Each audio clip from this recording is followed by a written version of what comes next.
All right. Good morning, my brother Joseph. How are you? Doing all right, Kofi? How are you? I'm doing really well. Doing really well. I'm delighted that it's the end of a week full of challenge, full of adventures, but we're almost there. Almost there. How about yourself? Yeah, I can say pretty similar for me. January has been an interesting month so far. Looking forward Mhm. to the end of it. Fair enough. I don't know about you, but January seems to have taken some Red Bull and literally run. We were saying Happy New Year. I was watching the fireworks on TV, and now we're on the 23rd, and I'm like, okay, wait, what happened here? I don't know if has it been quick for you too? Pretty much. And our consolation is that we can at least still say Happy New Year until the Chinese New Year, which is, I think, mid-February this year. So I'm still hoping that it'll be a good year after that one, because January so Definitely. far has not really made it. Well, happy New Year, because it is the first time that we've Yep. spoken, even though I know we've had exchanges. But Happy New Year to you, and I know that work is calling, and the work never stops. So we'll crack on. But before we start the podcast recording, I'd love to do a brief introduction to you, just so that people can get the context of the man of this hour or the next 45 minutes, whichever we get through. Is that all right? Sure. Brilliant. So first and foremost, welcome everyone to back to Coffee with Kofi, which is the podcast where we slow down, grab a cup of coffee, and have honest conversations about careers, purpose, and the journeys that shape who we become. Today, I'm joined by Joseph Selimoglu, who is actually my brother from another mother, whose career journey has taken him from Turkey about 10 years ago. Am I right? Yeah, nearly nine, 8.5. Yeah. Yeah. Okay. I'll round it up. 8.5 years ago to the UK, changing cultures, facing new challenges, and making meaningful choices. Beyond professional success, Joseph is someone who I truly admire because he believes in giving back, and that's why I really wanted him here today. He does this through mentoring, building communities, and creating impact beyond his job titles. And sometimes I'll speak to people who are entrepreneurs, so they're out there, they've forged in their own path. But also sometimes I'll speak to entrepreneurs. Neither is better or worse, but the idea of this conversation is to highlight the ways in which you can create impact, whatever your role, wherever you are. So in this episode, we will explore the pivotal moments that shape Joseph's path, what it really takes to build a fulfilling career in a new country, and how following your passions without losing yourself along the way can lead to deeper purpose at work and in life. So grab your coffee. I'm going to try not to spill it because that would be hilarious. Get comfortable and let's sip into some inspiration, really. So how was that, Joseph? Did that sound like someone you recognize, or did I make it all up? Yeah, someone who is overly optimistic about my journey so far. But yeah, thank you. That was a really kind introduction, and that really resonates. The pieces that you mentioned about changing location, changing cultures, that really shaped how I carry myself these days, but also how my career has evolved as an Mm. individual, but also as a professional. Brilliant, brilliant. And so I always like to start with an origin story, so the context to which we find ourselves here. So I love London for the fact that you can meet everybody from everywhere here in London.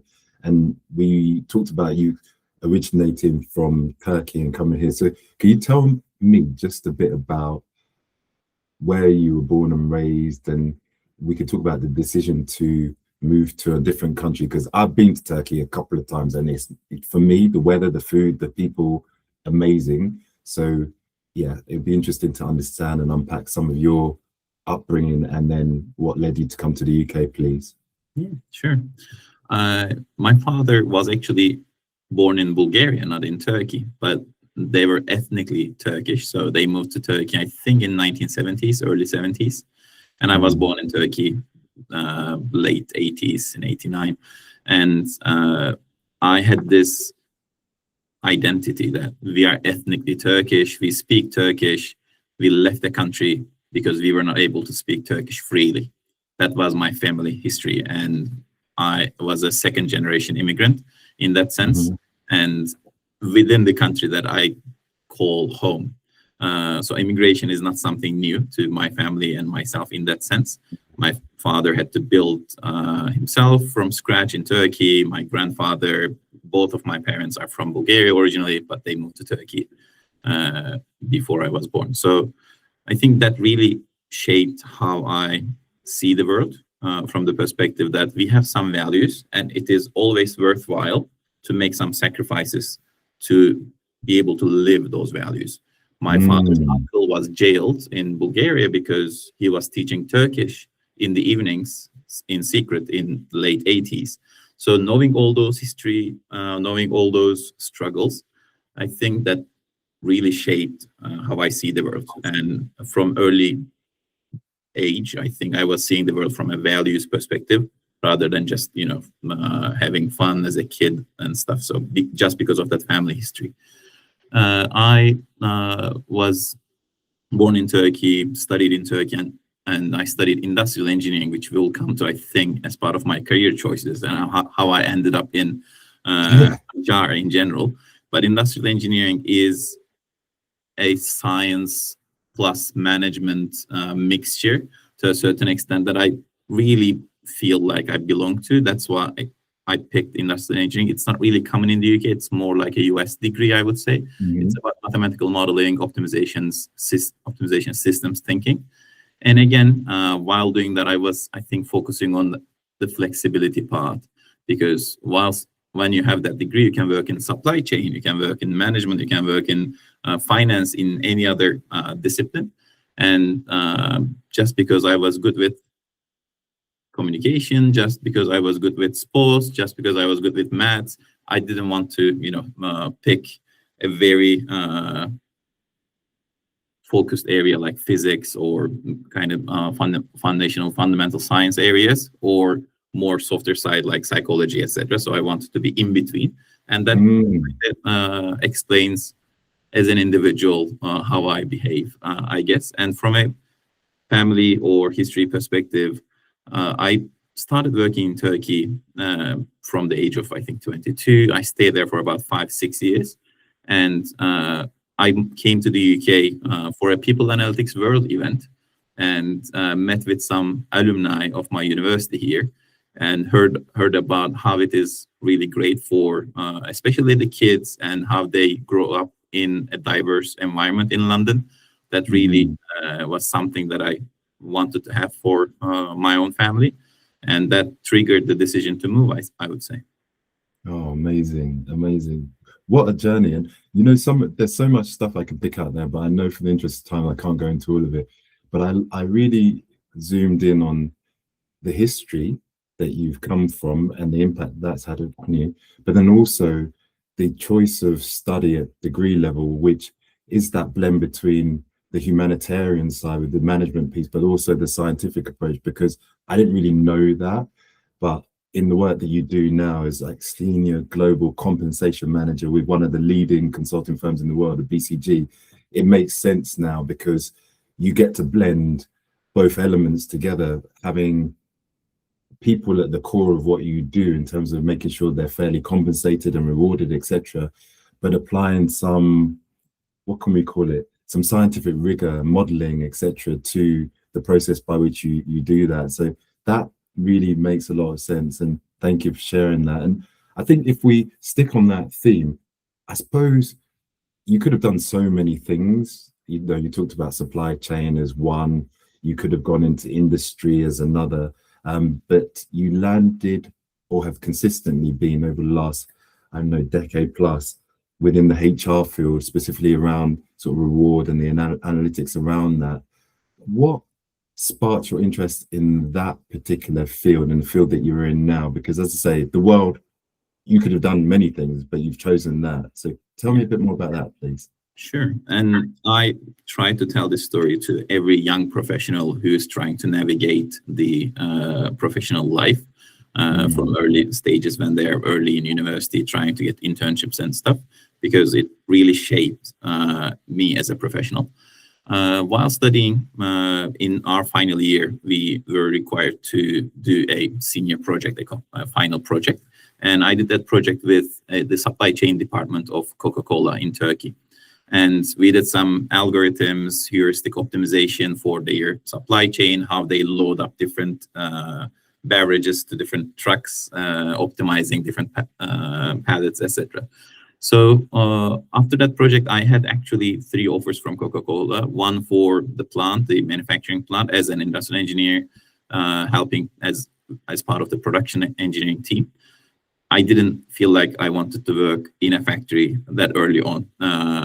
They offered a role in sales, which would require me to start traveling from one supermarket to another, and then probably have a better career in executive levels. But that didn't feel like I would be able to leverage all the analytical skills I had. And the third option was to go into their supply chain department, which was based in another city, and I didn't feel like it either. Around the time, luckily, our project was selected as the best project in our university, and I got approached by several companies. I think I had like 3 offers at the time already, and one interview invitation came from the main telecoms company of Turkey, which was TÜRK Telekom, which is similar to BT here. And I think in that year, out of 150 alumni of my department, I think 12 were hired by TÜRK Telekom at the time, because the CEO was from our university. They just literally came fishing to our department and tried to coach many individuals. And after a personality test, they said, "You look like you could be a good fit for HR. What do you think?" And my first question, believe it or not, Kofi, was, "What is HR? I'm an engineer." And I asked for a week. And during university, I was very good with algorithms, programming, Java, Python, different programming languages, and data in general. And in my head, I would become a business analyst, a data analyst, doing something IT-related, technology-related. But I also knew that I would be very bored if I was doing like a software developer role, sitting in front of a computer all day. I was just not that person either. So I was trying to decide. And I came back after a week of research because they said this would be an HR business partner role for our technology departments. Because you are fluent in technology, you are good with technology, you would be helping them in their recruitment, in their career, and other topics as an HR BP.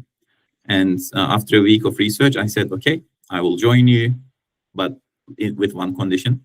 For 6 months, I will try HR. If I don't like it, can I become a data analyst or a business analyst? They said yes. And that 6 months is now 14 years and 6 months and running. Wow. So I am very thankful. I can't be grateful enough for those individuals who did that personality test and advised me in the right path. That really shaped me. And that personality test was a custom test that they had developed based on Enneagram and MBTI, and was literally giving a percentage on their own, I think, 15 different departments. What's the percentage of job satisfaction this individual would have in which department? I was 100% in public relations and 91% for HR. I still feel like maybe I should have joined public relations. I don't know. But I saw my personal test, obviously, after joining the company. And that's really how I got into HR. What a story. What a story. Do you know something that's just popped into my head as you said that? You said you're 100% for public relations. I can't help but feel that some of that does come out now, because for me, you know, we obviously had the pleasure of working together. I didn't actually realize that we worked for the same organization before we worked together in the Japanese organization. I didn't know that till I was doing my research.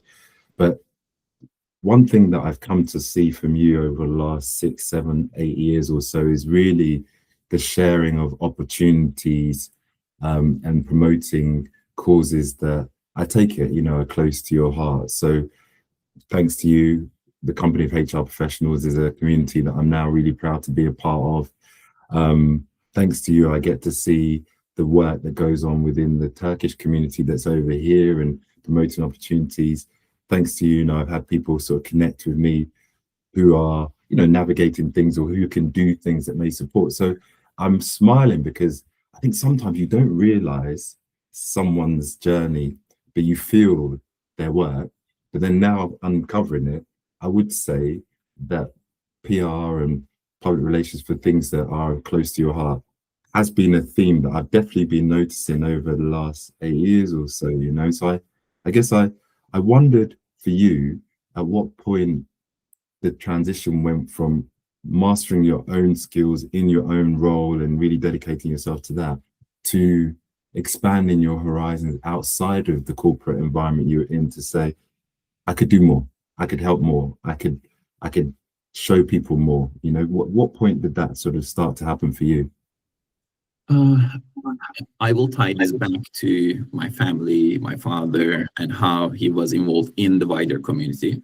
Just because he was an academician, he knew how to navigate the world of higher education in Turkey. So all the time he was helping with people who are coming from, for instance, Bulgaria, trying to get their diplomas or certificates being recognized in Turkey. He was helping them navigate that world.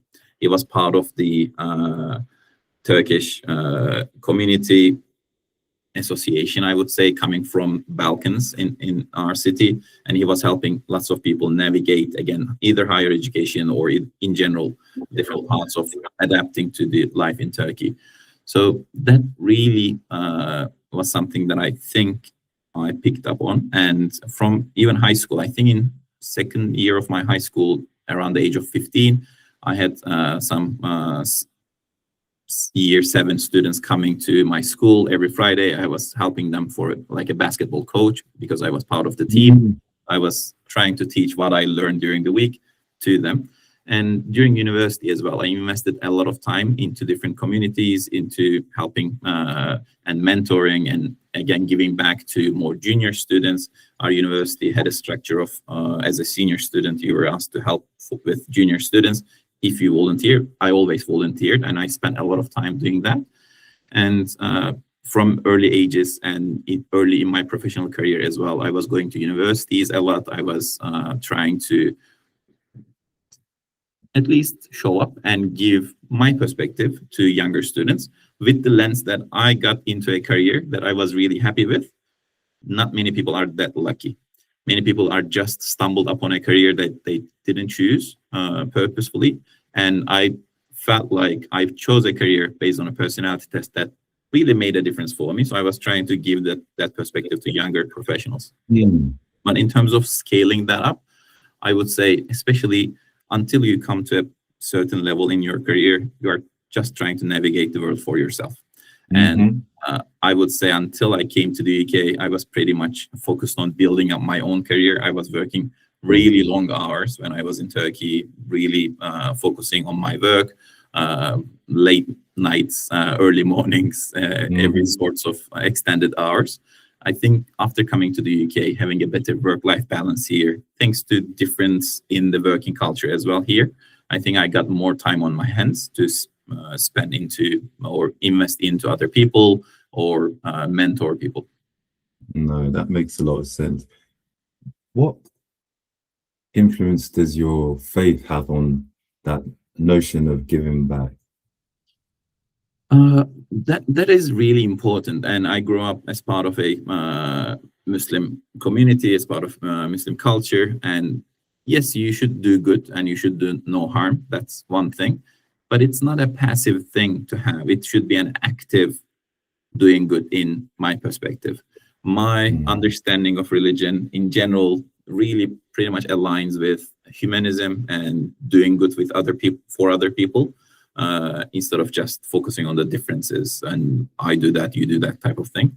That really, I think, enabled me and also empowered me to say that I will do good and I will invest time to others. And there is this notion in Islam that is called zakat, which is you need to give back. And financially, there is this element that you need to give whatever you own. It's like a wealth tax. But it also is applicable to every other areas as well. If you know something, you also should share that as well. If you have a knowledge, if you have some wealth, it might be anything. The same thing, if you have health, you should help others who probably need help because of their health issues, etc. It covers all aspects of life. And my knowledge is within HR. My knowledge is within careers, interviews, CVs, all that other areas related around this. So that's what I'm trying to give back, because that's what I have. That's my wealth. Yeah. What a beautiful story, because it combines things, you know, the influence of your dad merging with your faith, brought together in a way that uniquely you can, different to your dad as an academic, you know, different to your dad, but you're bringing that all together. And yeah, from my studies of Islam, nascent as they are, you know, I really see that element, you know, of being charitable but active, you know, because there's a difference between, okay, if I see something, then I'll do it, to actually I'm going to invest my time, my money, my energy in looking for ways in which I can support others with, whether that be your health, your knowledge, your finances, all of the above. So powerful stuff. And honestly, when I think about what you said about being a humanist, it resonates, because me being a Christian, the stories are the stories, right? But the Ten Commandments, I feel like, are a great blueprint of how to be a humanist. You know, don't kill people, don't steal stuff, you know, don't be jealous of other people's stuff. You know, just all those principles I can get behind all day, every day. Because I think if not say everyone needs to, but if more people align to those values as, you know, boundaries they set for themselves, I do think and hope and pray that the world will be in a better place. So thank you for blending that together for me there. Thank you. One note on that. I think if I were to design myself as an individual, knowing what I know now, I would design myself or my time, my calendar, in a way that probably would look like pretty much what I have now, in the sense that I would invest a lot of time to other people, making connections, enabling people. I think the difference with religion, maybe I'm not that religious anymore, but compared to my earlier years, I think during university time or in that early ages, you could do a lot more in many aspects. Instead of doing that a lot more, I spend most of my time, again, creating those connections, investing into different people. That was the religion that enabled me to do that and focus onto those areas, rather than having a very fun youth at that age. I think at this age, as a mature individual, as an adult, now I can make those choices. But I'm very glad that I was able to make those choices early on, thanks to having that faith. Yeah, brilliant. And it, you know, these are seeds that you've sown, and people say it. They say, you know, people don't buy things, they buy into people. And it's the strength of your relationships is what I've realized has carried me through. I mean, we talk about the company of HR professionals. If not for the relationship that we had and the fact that you were active and thinking, oh, you know, I know you set your own thing up, but this could be a useful community, supportive community for you to be a part of, was out of nowhere and such a godsend, because the values of fellowship, giving back, and education, they resonate with me. So you know me, and you say that, and now I'm in, and I can only thank you and the rest of the company for the warmth that I received, but the opportunity to support the work that is being done. So wonderful stuff. And I wanted to keep us going because I knew this was going to happen. I didn't know what answers you were going to give, but as you said stuff, I'm like, wow, I like that. I like that. I like this.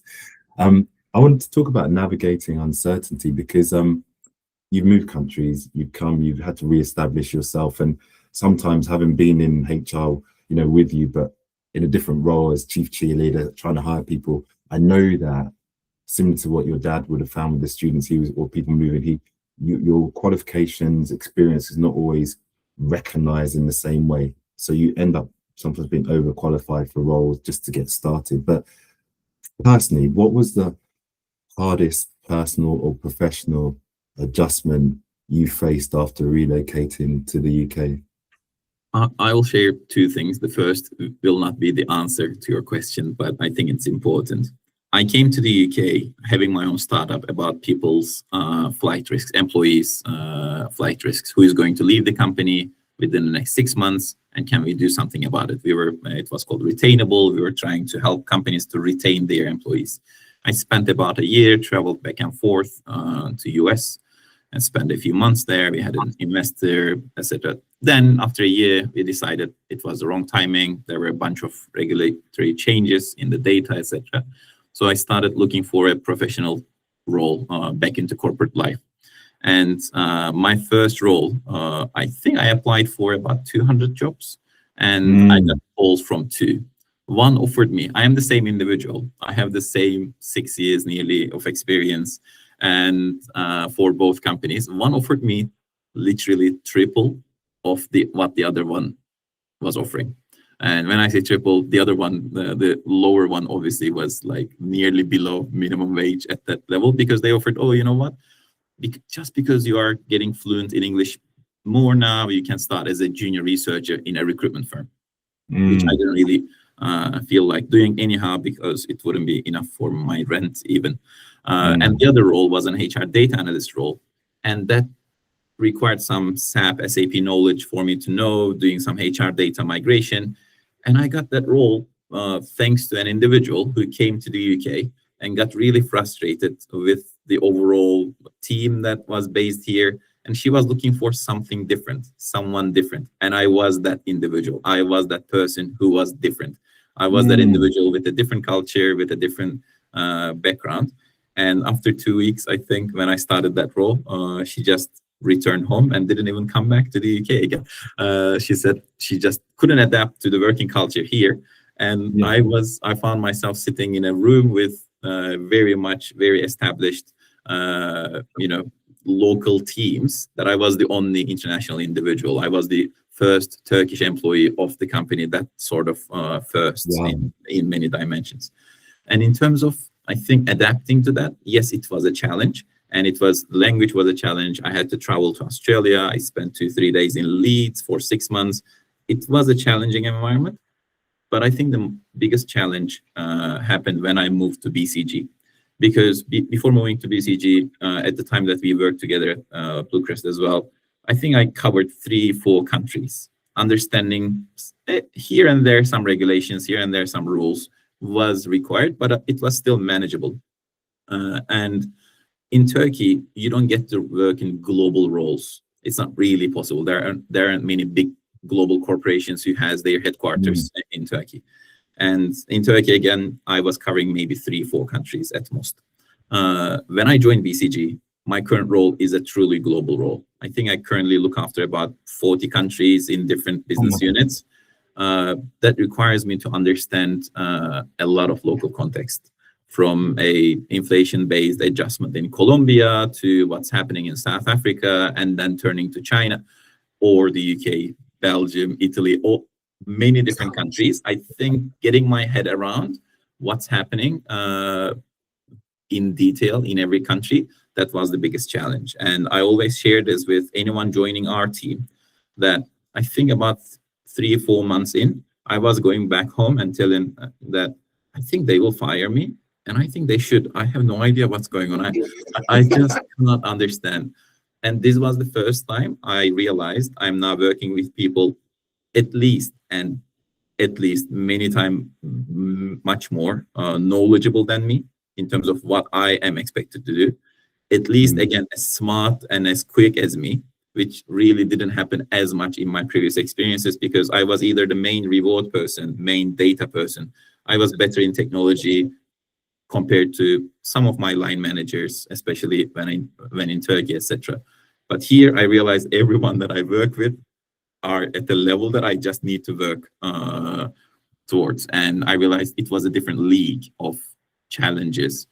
I think that was the biggest challenge I had after moving to the UK, adapting to a truly global culture, truly global role and context, because it makes the complexity dimension just another level, I would say.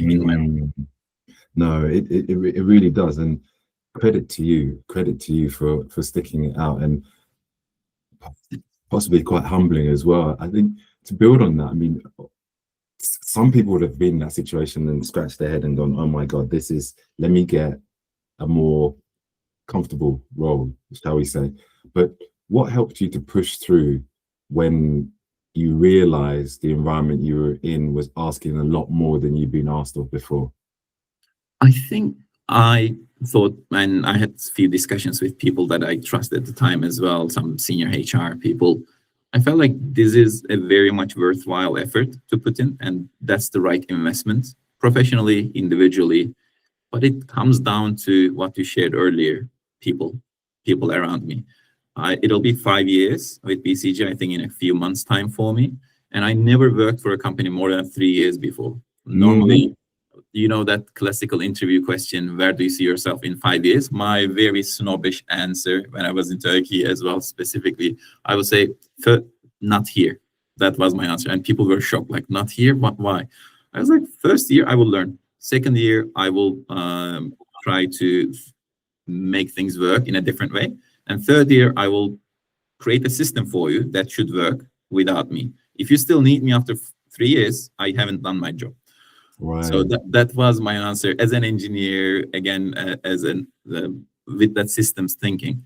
And in BCG, I realized that job will never be completed in 3 years because there is so much going on, and there is always constant transformation within the business. I am now with BCG nearly 5 years, but I am working with my fourth line manager in my fourth role. I kept growing, and BCG had endless opportunities for me to grow. That, I think, made me realize this is the right place to put that effort in rather than go back to comfort zone, because going back to comfort zone is always possible, and I can always go and have an individual contributor role in a much smaller firm that probably would make life much easier in terms of learning requirements. But I felt like that was the right opportunity, and I'm very happy that I made that decision around that imposter syndrome times and decided to stay. No, powerful stuff. And I think we talked about it the other day, you know, where you grow through what you go through, and sometimes challenges come, and whether it be Allah, Buddha, God, whoever, you know me, I'm inclusive. I'm not trying to discriminate or say one is better than the other, but in those moments, I think you can really reflect and ask yourself, what am I being asked here, you know, and look inward to the innate creativity and character that we have, you know, because I can't lie, 3-4 months of just being like, oh my God, like I know many a person would go, this is, I've made a mistake, I need to come out of it. But you start with it, and you've grown, and you know, to have the number of roles in the time you had, and feel like it's a good environment for you to keep developing is brilliant. And so I think for me, it leads me to want to ask you about finding meaning at work, because I come across this in my work, you know, coaching people who either generally they believe in better, but they may not know how to get there. Sometimes they've reached a point in their career where they've done everything they think they should do, but they just feel unfulfilled. So people may feel successful on paper, but unfulfilled inside. And I suppose, what has helped you align your work with what genuinely matters to you, you know, the things that we've talked about? I will answer again. Go ahead. Sorry. No, go ahead. I'll answer in 2 dimensions to this again, Kofi. One is within BCG, within my current work, I help the company to navigate some, for example, fair pay, pay equity, pay transparency, different topics, different regulatory environments. And I feel like the company is trying to do the right things for our people. That makes a difference for me. The decisions I am involved is not for the numbers only. We always have a people lens. We always have an EVP lens. I think that really helps me find purpose within the work itself. And during the day, the discussions I have, I feel like we try to act on what we truly believe in, aligned to our values as a firm. That really makes a big difference. And I had some other experiences where the discussions behind closed doors were different versus what's being told, right? That's not my experience here. I think that really helps. And outside of work as well, which is limited time, I would say, in general, with all the other commitments, I'm involved with a number of mentoring schemes with a couple of universities in London. I'm involved with the company of HR professionals, as you know, trying to help our fundraising efforts. And also I'm involved with a community for Turkish people in technology, which we have monthly meetups. And I do sometimes some free webinar type of sessions on CV, job search, careers. I think a couple of weeks ago when we had that about 35 people showed up. And 1 week later, we had our monthly meetup. And in that meetup, 3 people came and said, oh, thanks to your feedback about the CVs and stuff, I changed.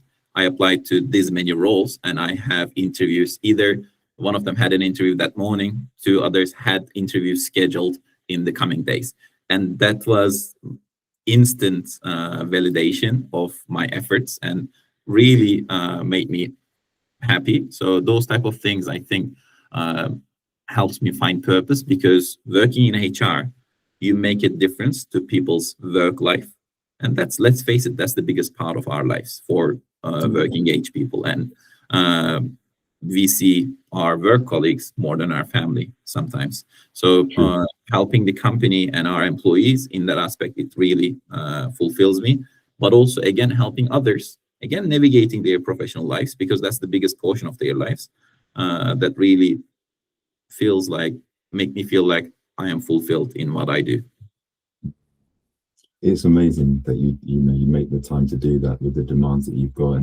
And I sort of have this vision of all of us being in the world, which I visualize as a massive ocean with different currents, different waves, but in our own boats. And I feel that for many at times, you'll be that lighthouse, that beacon that shines light, I guess, hope and a direction to someone that might be trying to navigate their way forward when the waves are massive and they're like, I can't see where I'm going. And so it just helps me with the next question that I have, actually, in around following your passion without, blowing everything up and just saying, oh, well, I'm just going to quit. I'm just going to do this, because you've shown me for many years and continue to show me that it is possible to derive meaning for your work, which is amazing, but also derive validation, to use your word, from helping others outside of work and all the organizations you're involved in. So for anyone that's listening who may feel stuck, maybe their role is not as fulfilling, maybe they're not quite where they want to be, but they can't afford to just quit and just retrain. What are realistic ways they can start to follow that inner voice that says there's something different, there's something else I can do while still being practical, I think, again, I will answer with an example from BCG in that sense. We have lots of affiliation groups. We have a social impact team. For example, you want to spend more time volunteering, or you want to have a positive impact in the world. Your company probably could be open to idea if you were to form, what if I form a task force within the company for our social impact, and we will just do some volunteering for different charities. Many companies these days support these efforts. Within BCG, so many of us, I lost track of the numbers, but volunteer, for example, for a full day every year. I went to, I think, 3 different schools so far in East London, trying to give some mock interviews, CV coaching, those type of pieces for some 6th form students. And I realized, if that is something that I want to do, the company allows me to do that. Within the company I think they work for, or within the work that they do, they can probably find some angles. But if they can't, we just need to realize work is just work. And thanks to working culture in the UK in general, people are limited to certain hours in terms of the time that we invest into work. Again, then aligning our social this time to those things that we have passion for, in the sense that if you like painting, go sign up for a painting club, go hang out with people who like to paint, rather than just your random neighbors or people that you just stumble across. That being mindful about who you spend your time with, I think that is really important. And again, coming back to my own story, other than my work, I spend time with people that I want to invest time in, or I want them to invest time in me. If there is no mutual benefit, I don't mean any financial or anything, but in the sense that if I'm not going to learn something from someone, or if I'm not going to be able to share something with them so that they learn something from out of it, I really don't see the point after a certain time. So I think I am quite mindful about how I spend my time with and who I spend my time with. that really helps with my purpose, because if I sit and have a dinner with people that I don't share a passion, I don't share a purpose with, I don't enjoy it that much. But I go to lots of events in the City of London with the company of HR professionals as well.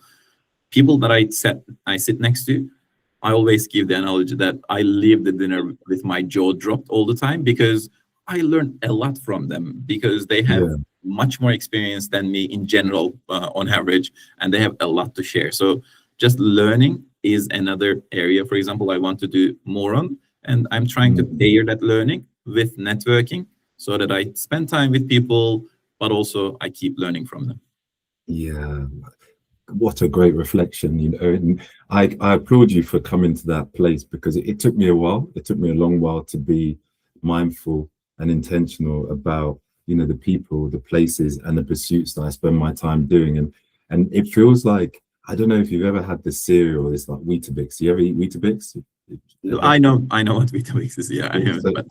So with that, you know, sometimes I put the sugar in it and then I mix it just a bit, but not properly, and then it's mostly not that nice. It tastes like diluted cardboard. But then you hit upon the sweet bit because it's concentrated, and it's like, oh, this is good.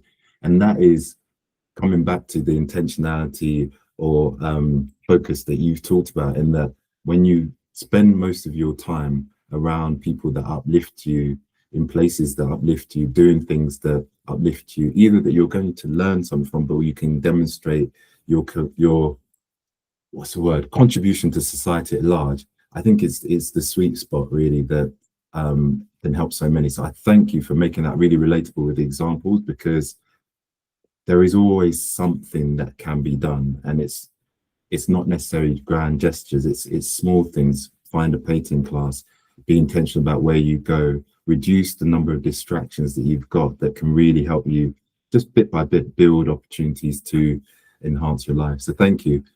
I am mindful that there's a lot for you to do today. So I think if you're okay, I'll just hit you with, I'll try 2 more questions and then I'll let you go. I have time for another 15 to 20 minutes. That's okay. Fine, perfect.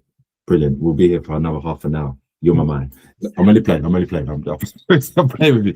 So one of the things that I wanted to ask you about was just on reflection. You know, you've navigated your career and moving cross-culturally as you have. If you could sit down for a coffee, just because I want to keep it on brand, sorry, with your younger self, before the move to the UK, before the career leaps, what advice would you give about, I guess, courage, patience, or purpose, really, you know?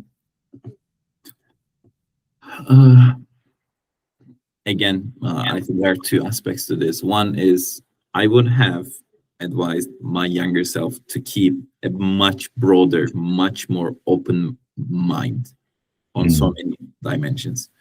Living or growing up in a single country, which is not really known with diversity, in the sense that I never had a Japanese friend. I never had a friend from Ghana.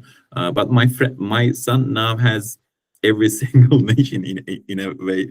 I think they have like more than 15 different nations in their class, etc. So I think I didn't necessarily have a very open mind. This can translate into culture, language, so many different things, even to flavors and food, right? I was very narrow-minded in terms of the food that I was having. And the other one would be, don't limit yourself with your own assumptions. Coming to the UK, because again, this ties back to Turkey's diversity piece, you wouldn't see many HR professionals with very diverse backgrounds. HR is, at least was known with people who would have a certain background, a certain education, certain family to a certain extent, especially in, you know, multinational corporations, etc. And coming to the UK, I thought, okay, I'm an immigrant here and I don't speak the English as my native language, so I wouldn't find a role in HR. Again, because in Turkey, you wouldn't find someone who speaks Turkish on the intermediate, right? That's a job that requires a lot of communication, and naturally, the things that I just described earlier, naturally you would hire people with a certain communication, with certain background, so that they will represent the company in a certain way. And coming to the UK, I thought, okay, I had my own startup, but if things go wrong, my plan B was always, I'll become a data analyst doing some visualizations in Tableau, Power BI, that type of things, and will work in technology, will become an individual contributor in data analysis. When I got my first role within HR, I was gobsmacked in the sense that I was given an opportunity. That's why I held on to it. And then I realized that barrier was only in my head, because I'm now with BCG as well. I have a colleague sitting next to me in the office who is from Greece. Another colleague is from, I think, Bangladesh originally. Just understanding that it is actually possible made me realize that those limitations were my own assumptions. So going back to my younger self, I limited myself in so many dimensions as a young professional, just because I had those beliefs, just because I thought, oh, they wouldn't give that to me, just because, oh, I don't have that, education, I don't have that certification, whatever the case may be. I just limited myself in many dimensions. Or going for an international role, for instance, I just stayed in Turkey. Again, I never really thought, oh, okay, it's really easy to transition to an international role. But it turns out it was possible. And now I try to share this with everyone that I meet with international backgrounds, people coming to the UK for a master's degree, for a PhD, whatever the case may be. I always half jokingly ask, let's say in university entrance exams, you were in the top 1%, top 2% of your country. The average person in your country is not that different to average person in the UK. So you're probably in the top 1-2% of this country as well. It'll just take time for you to, it's like moving a plant, moving a tree from one location to another. It'll take time for you to find your roots, to find the water sources underneath. And but you will be the 1%, you will be the top 2% of this country as well. Just be patient and just show up to opportunities, and don't limit yourself with your assumptions that, oh, you know what, I'm from a different background. No, UK, I think, is very welcoming. Again, in so many dimensions, I felt so welcome in this country. And now as a British individual as well, I try to welcome others and try to encourage them to think that their limit is only themselves. Yeah, you've done that thing where I've got goosebumps. I mean, it's, I actually don't have words to say, but thank you so much for that. I think if I could add anything, it's probably my favorite equation, which is, as a mathematician and scientist, you might appreciate, potential minus interference equals performance.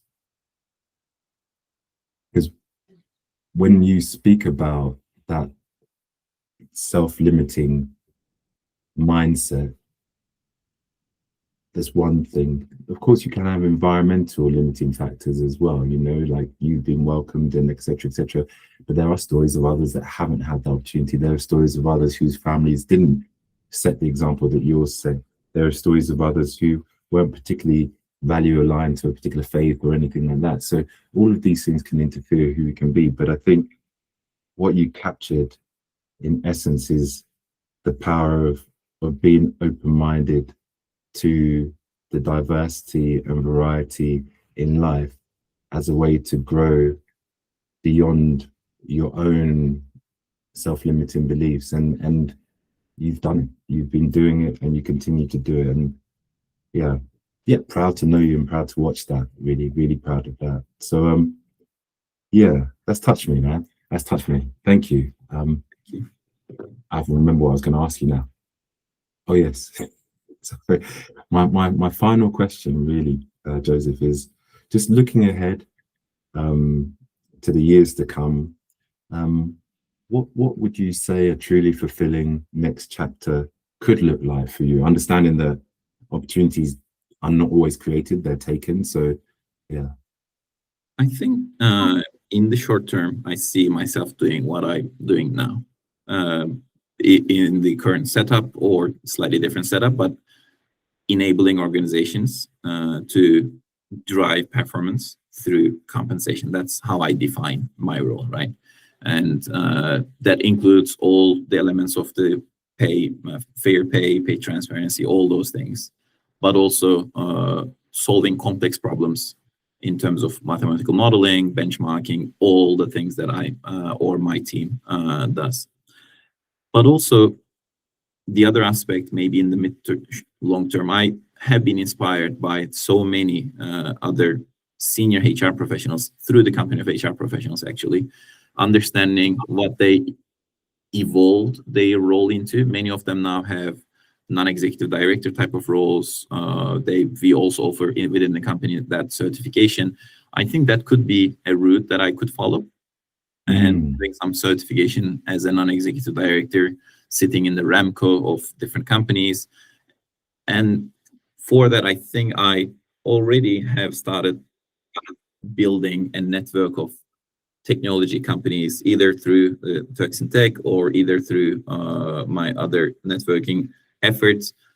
I feel like in a few years' time, if I were to decide, oh, you know what, I would like to make a decision to go and become this non-executive director or become this advisory board member for different technology companies, I think that's something that I could evolve my career into. I don't have a set in stone type of a plan in that sense. I probably would stay within HR space in general in terms of my remit. But those are the potential thoughts I have for the future. Again, coming back to this idea of having an impact on others' life, right? Having an impact on, having a positive impact for others. I think that's the main thing. And I always kind of share this with my family as well. I don't want to leave a legacy of wealth. I don't want to leave a legacy of, oh, we inherited these 2 houses from my father, how good. I want to leave a legacy that I would like to be able to say, you know what, I made a positive impact for hundreds, if not thousands of people, either by individually connecting, helping them navigate their professional lives, or through my own job or other aspects of what I do. So I think that ties back into helping so many different companies instead of just staying in one. That kind of ties back to that value set, and that's something that I probably will explore maybe in 5-10 years. I don't know when, but it's something that I have on my mind. No, that's amazing. And like, I started and said that, you know, you're my brother from another mother, and I think this is exactly why, because I definitely support you and wish you every success. But I do believe that for me, giving is the meaning of life. You know, it's not, yes, okay, money helps the world go around, but it is not the acquisition of wealth in the financial sense that brings fulfillment to you or I, really. But I want to say, Joseph, like, thank you so much for sharing your journey so openly today. I know we were like, what, how should we do it? How will you be? Because I know public speaking is not your thing necessarily, but you've really helped from navigating change and building a new life in a new country to redefining success and finding meaning through giving back. You know, your story for me is a really powerful reminder that fulfillment it's not about a single leap, but it's small intentional choices that we make along the way. And I hope that for everyone listening, this conversation inspires them to reflect on where they are on their own journey, what drives them, what fulfills them, and how they might start aligning their work in some way, small or large, to what truly matters to them. So yeah, hopefully people tune in.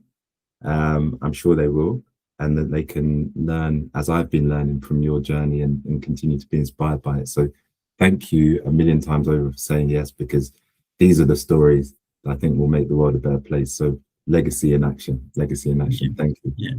And thank you, Kofi, for having me in this. I always self-doubt myself. Oh, will I be able to share something that is worthwhile people's time? I'll always have that self-doubt and questioning at the back of my head. But I was like, okay, this is Kofi inviting. I can't say no. Let me. And thanks for having me. One thing I will kind of leave as my final words is that I was given a lot of help and mentoring by other people. Sometimes I asked for it, sometimes I was just offered. And that personality test piece was someone who was from my university offering me a personality test. That I took that opportunity. Yes, I showed up to that interview. I filled that test and I accepted what it has provided.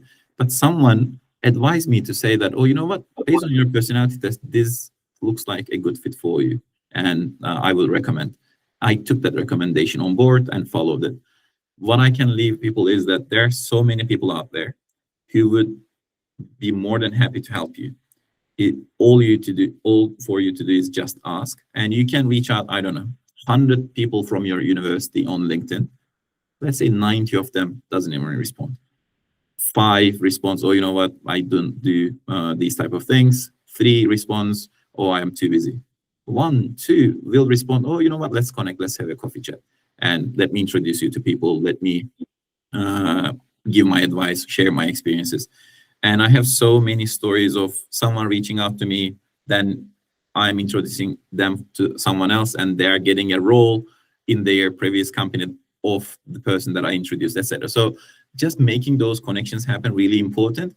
And I believe we tend to, in the world of social media, when we all look very connected, we are a bit disconnected. So I don't use any social media other than LinkedIn, so I can't really comment on that piece.